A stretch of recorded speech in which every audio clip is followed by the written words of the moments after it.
So it seems while everybody is getting Azumarill ready for the Charizard 7-star raids, I decided to get a support Pokemon, and I decided to go with Screamtail, who has a really good special defense, HP, and speed. Now, Screamtail has the Fairy typing, well, Fairy and Psychic typing, which is perfect to counter the Dragon typing, the Fairy type, I mean, because the Charizard is going to be a Dragon Tera type, so you're going to have moves that are effective against Dragon types. You can get this Pokemon as a Paradox one in the Scarlet game. If you're playing Violet, you'll have to get a trade from somebody who plays Scarlet. Let me know if you need one, I'll try to get you one. So in terms of the moves, we're going to have Play Rough still be here. We're going to basically forget everything else, and we're going to get a specific set of moves to help our team.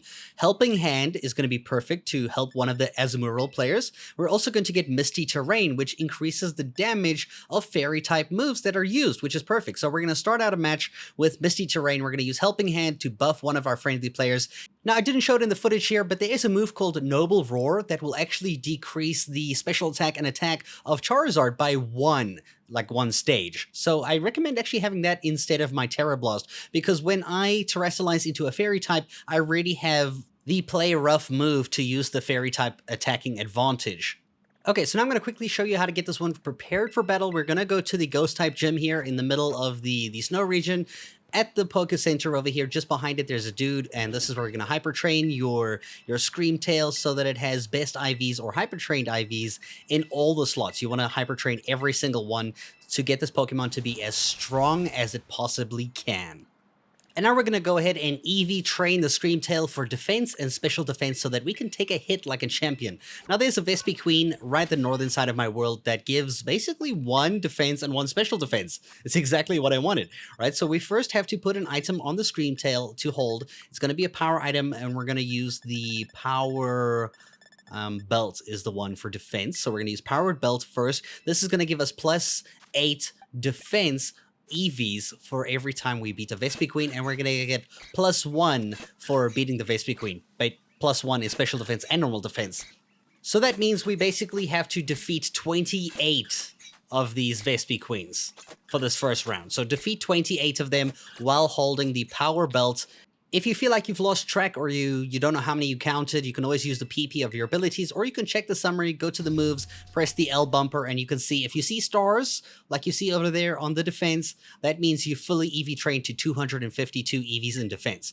Now we're going to change the item to the other one to increase its special defense to the highest EV training it can do, and this will be done with the Power Band. So equip the Power Band and go ahead, and you're going to defeat a bunch more Vespiquens. I believe the actual math here would be 25 times, but you can do like just more than that, or just check after you've defeated 25 if you have the stars on that ability, because obviously Vespiquen gives you 1 in special defense and 1 in normal defense. You would have gained 28 special defense anyway while you were busy doing the first session of beating 28 of them. But as always, you can always just check the summary, go to the moves, press the L bumper, and you can see how many you have left. When you see the stars, that means you have reached the maximum of 252 EVs. And then for the final one, you're just going to throw in some feathers because there's always 6 left over. I did accidentally destroy another Pokemon, so I'm only going to be able to use 3 health feathers over here, which is okay because 3 EVs are not going to change the world, trust me. Okay, so from here, we're going to go to Cascarafa, the northern side over here, this Poke Center over here.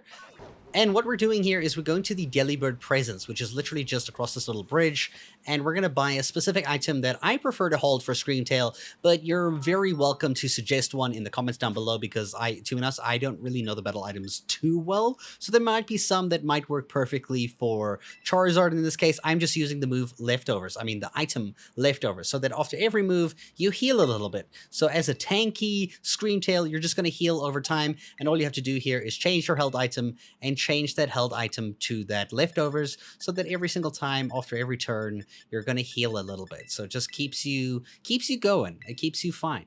And as always, if you're taking on a 6-star or this 7-star Charizard raid, make sure your Pokemon's level 100, because you are going to get smacked if that is not the case. Just do a bunch of Terra raids. Trust me, you will get the right stuff to get to 100. It takes me about half an hour to get all the ingredients, all the candies, to get a Pokemon to 100. Again, here are the moves in case you need a reminder. I just want you guys to know that you are not supposed to do damage here. If there's an Azumarill doing damage on your team, you are not going to be able to compete in terms of damage. You are there to support your team, to make sure they don't die, to make sure that you don't die.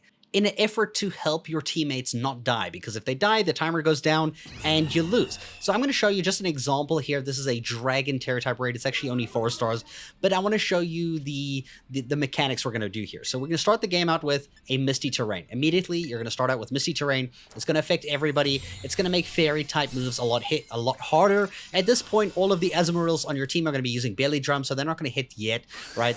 They're going to be landing their hits after this. Now, if they're using their Play Roughs now, it's going to do the most amount of damage with that Misty Terrain.